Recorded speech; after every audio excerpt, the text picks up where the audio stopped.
Why don't ulama like Sahil working with youth club? ऐसे ये सवाल काफी कॉमन आया जा रहा है कि साहिल भाई यूथ क्लब की पॉडकास्ट पे आते हैं, उसका काम करते हैं, ऐसी बात नहीं है। नहीं मैं उनकी पॉडकास्ट पे 2-3 दफा बुलाया गया, then they ban me of course, so that's नहीं, बैन बिल्कुल भी नहीं किया गया। I am still in touch with him. कुछ दिन पहले मेरी उनसे बात हुई है, उनकी मुझे कॉल आई। सो हम बहुत अच्छे दोस्त हैं, हम भाई हैं, कोई ऐसा नहीं है कि बैन कर दिया गया। अच्छा जनाब, ये यूथ क्लब के हवाले से क्या उड़ती आ रही है, आप बैन हो गए हैं? मेरे इस फिलोसॉफिकल कॉन्सेप्ट और एंगल की इजाजत नहीं, वो बड़े हार्ड लाइन है अपने, उनकी अपनी एक प्रोज एंड कॉन्स की लिस्ट है, उसकी भी अच्छाइयां हैं। सैयद कुतुब का नाम लेता हूँ, धुएं निकलने हैं। मैं जैसे सैयदना हुसैन को the only solution to our current problem मानता हूँ। ये इस साइकोलॉजी के खिलाफ है एक्चुअली। या तो हुसैन ठीक है या आपका फलसफा ठीक है, तो मैं हुसैन के पीछे तो सारी दुनिया के फलसफे को बयान करूंगा। बुखारी अहले सुन्नत वल जमात की सही बुखारी में से हुसैन अलैहिस्सलाम।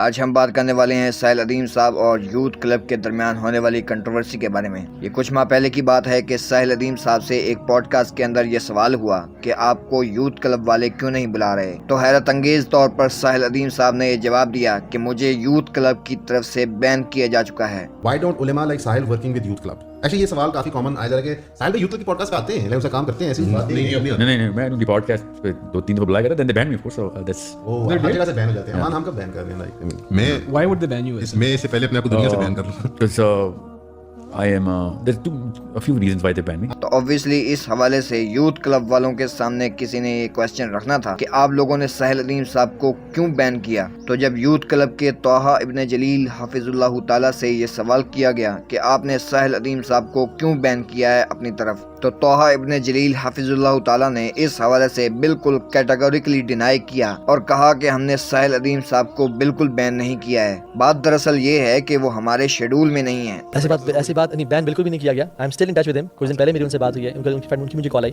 सो हम बहुत अच्छे दोस्त हैं, हम भाई हैं, कोई ऐसा नहीं है कि बैन कर दिया गया। हमारी यूथ क्लब की इदारा है, इसी को स्ट्रेटेजिक प्लानिंग होती है, हमने किस तरफ फोकस करना है, किस तरफ फोकस नहीं करना, हमारा मकसद क्या है। तो ऐसा नहीं है कि अगर फॉर एग्जांपल जैसे आपके साथ पॉडकास्ट मैं करता हूँ और 5 साल में पॉडकास्ट नहीं करते, इसका मतलब हमने बैन कर दिया आपको कि फौजान बैन है यूथ क्लब में, ठीक है। तो ऐसा नहीं होता। कुछ गेस्ट हम कभी कभी बुलाते हैं उनकी अफादी देखते हुए। हाँ, हो सकता है हमारे कुछ इख्तलाफात हो कुछ चीज़ों पे, बट इसका मतलब ये नहीं है कि कोई बैंड है। तोहा इब्न जलील ने इस हवाले से पूरी क्लैरिफिकेशन दी और इस बात को बिल्कुल तस्लीम नहीं किया कि यूथ क्लब की जानब से साहिल अदीम साहब को बैन किया गया है। तो रिसेंटली नादर भाई ने साहिल अदीम साहब के साथ अपनी दूसरी पॉडकास्ट के अंदर यही सवाल किया कि इस तरह की खबरें गर्दिश कर रही थी कि यूथ क्लब की जानब से आपको बैन किया गया है। और एक्चुअली नादर भाई ये पूछना चाहते थे कि यूथ क्लब की जानब से तो इस बात को डिनाई किया गया है कि आपको किसी किस्म का बैन किया गया है यूथ क्लब की जानिब से, तो आपका इसके ऊपर क्या मौक़िफ़ है। तो साहिल अदीम साहब ने इसका क्या जवाब दिया, मुलाहिजा कीजिए।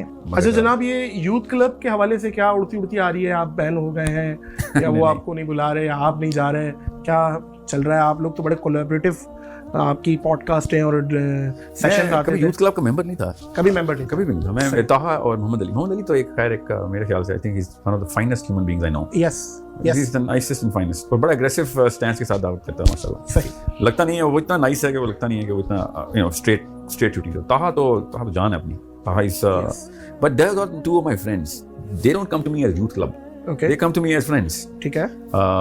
यूथ क्लब इटसेल्फ टेक्निकली मुझे बुला सकता नहीं है बिकॉज ऑफ जो अहले हदीस मसलक है ना, सही, उसमें मेरे इस फिलोसॉफिकल कॉन्सेप्ट और एंगल की इजाजत नहीं, वो बड़े हार्ड लाइन है अपने, सही। उनकी अपनी एक प्रोज एंड कॉन्स की लिस्ट है, उसकी भी अच्छाइयां हैं। अहले हदीस मसलक ने जिस तरीके से अकीदे की सफाई की है, तौहीद के हवाले से बहुत काम है, मगर वो जिस तरीके से मैं निज़ाम को, इस्लाम को इम्प्लीमेंटेशन करने के लिए यूथ को मोबिलाइज कर रहा हूँ। सैयद कुतुब का नाम लेता हूँ, धुएं निकलने हैं। अहले हदीस साइकोलॉजी, जो फिलॉसफी ठीक है, अहले हदीस साइकोलॉजी के धुएं निकल जाते हैं जब मैं सैयद कुतुब प्लेस करता हूँ टेबल के ऊपर कि भाई इस्लाम अगर इम्प्लीमेंट ही नहीं करना तो हमने क्या ये 5 रुकन नमाज, रोज़ा, ज़कात, हज करने के लिए नहीं, हम इस्लाम को इम्प्लीमेंट करने हैं। ये तो खुद ही उसके अंदर फिट होती है ना। हमारी ये एंड नहीं है नमाज, रोज़ा, ज़कात, हज, ये हमारी शुरुआत है। हमारा जो ओरिजिनल पर्पस इस्लाम में खलीफातुल अर्द का जो मिशन हमें मिला हुआ है वो खलीफातुल अर्द का है, ठीक है। वो मुबल्लिगुल इस्लाम उस खलीफातुल अर्द के लिए तबलीग करता है कि भाई अपने अपनी ड्यूटीज़ के अंदर आओ, इस्लाम को इम्प्लीमेंट करो, उस कानून को, अल्लाह ताला के तमाम तर मामलात को, अपने इंसानी मामलात को अल्लाह के निज़ाम के अंदर सजदा करवाओ। और उसके अंदर ये वाली साइकोलॉजी पूरी नहीं होती। ये कहते हैं ये ऐसा कोई कॉन्सेप्ट नहीं है। अब मसला खाली इनके कहने, मेरे कहने का नहीं है। इस तमाम मामले के अंदर कुछ चीज़ें इनके उस नहज से टकरा जाती हैं। मैं जैसे सैयदना हुसैन को the only solution to our current problem मानता हूँ। जब इमाम हुसैन, जब तक हर घर से एक हुसैन हम प्रोड्यूस ना करें, तब तक ये निज़ाम नहीं चेंज होगा भाई। वाह, ठीक है। ये इस साइकोलॉजी के खिलाफ है actually. If anything you will see कि दे विल बी लाइक, नहीं, ये तो इस्लाम के कुछ कवानीन तोड़ा है, ये वाला फलसफा, नाउज़ बिल्लाह। تو میں وہی ان سے ڈائریکٹ یہی آرگومنٹ دیتا ہوں کہ یا تو حسین ٹھیک ہے یا آپ کا فلسفہ ٹھیک ہے. تو میں حسین کے پیچھے تو ساری دنیا کے فلسفے قربان کروں گا. کیا بات ہے. ٹھیک ہے, تو حسین ٹھیک ہے, مجھے کوئی شک نہیں.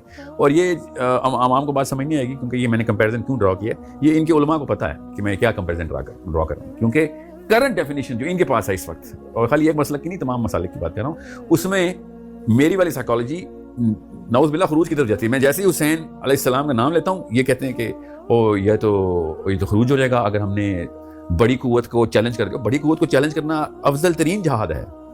ظالم حکمران کے خلاف کلمہ حق بلند کرنا افضل ترین جہاد ہے.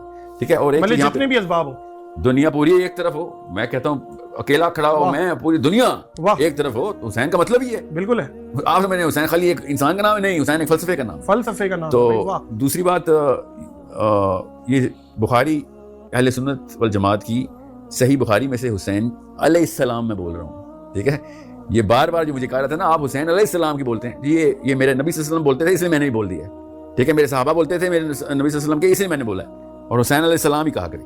ٹھیک ہے, یہ بہتر ترین طریقہ ہے میرے حسین کو بلانے کا. ماشاء اللہ تعالیٰ جی, ساحل ادیم صاحب کی اس ایفرٹ کو ہم اپریشیٹ کرتے ہیں کہ انہوں نے نہ صرف اہل حدیث مکتبہ فکر کی سائیکالوجی کو ڈسکس کیا کہ سام ہاؤ اہل حدیث مکتبہ فکر اہل بیت علیہ السلام کو ٹاپ پرائیورٹی مانتے ہوئے قرآن و سنت کا علم صرف ان سے لینے کے قائل نہیں ہیں اور ان کے سنت طریق کے اوپر چلنے کے قائل نہیں ہیں. اور اس کے بعد میں اپریشیٹ کرتا ہوں ساحل ادیم صاحب کو کہ انہوں نے برملا اس پوڈ کاسٹ کے اندر حسین علیہ السلام کہا, جو کہ صحیح بخاری میں موجود ہے. اہل حدیث مکتبہ فکر کے کسی عالم میں اتنی جرت نہیں ہے کہ وہ ممبر رسول صلی اللہ علیہ وسلم پر آ کر امام بخاری رحمہ اللہ نے جو حسین علیہ السلام لکھا وہ اس کو ممبر رسول صلی اللہ علیہ وسلم پر بیان کرے اور اس کی ترغیب دلائے کہ ہمیں بھی حسین علیہ السلام کہنا چاہیے. اگر بہت زیادہ ہو تو وہ علیہ السلام کے ورڈ کو خلفائے راشدین کے ساتھ اٹیچ کر کے کہتے ہیں کہ اگر تم لوگ خلفائے راشدین علیہ السلام کے نام کے ساتھ علیہ السلام کہتے ہو تو تم لوگ حسین علیہ السلام بھی کہہ سکتے ہو. سوال ہے کہ مولا علی علیہ السلام کہنا درست ہے.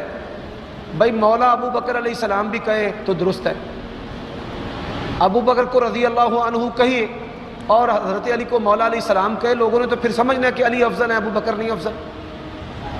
سب صحابہ کو کہے نا صحابہ علیہم السلام تو ٹھیک ہے, علی کے ساتھ علیہ السلام کہنا اور ابو بکر عمر عثمان کو نہ کہنا, ہم کہتے ہیں یہ کرانا ہے. پھر عائشہ علیہ السلام بھی کہے, عائشہ نہیں کرانا. دوسرے لفظوں میں کہا جائے تو یہ بجا ہوگا کہ اہل حدیث مکتبہ فکر یہ کہتا ہے کہ جیسا کہ ہم خلفائے راشدین کے ناموں کے ساتھ علیہ السلام نہیں کہتے تو ہم اہل بیت علیہ السلام کے ناموں کے ساتھ بھی علیہ السلام نہیں کہیں گے. میرے بھائیوں, کوئی نبی ہو, کوئی صحابی ہو یا کوئی ولی ہو, کسی کے بھی نام کے ساتھ علیہ السلام لکھا اور بولا جا سکتا ہے, اور یہ کہنا کہ فلاں کے نام کے ساتھ علیہ السلام کہو تب ہم مانیں گے, ایک فضول بات ہے. ہم تو خلفائے راشدین کے ناموں کے ساتھ بھی علیہ السلام کہتے ہیں. تو ساحل ادیم صاحب نے کہا کہ اہل حدیث مکتبہ فکر کی سائیکالوجی کے مطابق ان کو اس بات سے تکلیف ہے کہ میں علیہ السلام کہتا ہوں, شاید اسی لیے مجھے یوتھ کلب میں نہیں بلایا جاتا, اور میں اہل بیت علیہ السلام کو ٹاپ پرائیورٹی مانتا ہوں. ہمیں چاہیے کہ ہم قرآن و سنت کو ٹاپ پرائیورٹی مانتے ہوئے قرآن اور اہل بیت علیہ السلام کی تعلیمات کے اوپر عمل کریں. اور اللہ رب العزت سے دعا ہے کہ اللہ رب العزت ہم سب مسلمانوں کو قرآن و سنت کی تعلیمات کے اوپر عمل کر کے ان کو آگے پہنچانے کی توفیق نصیب فرمائے. آمین ثم آمین یا رب العالمین.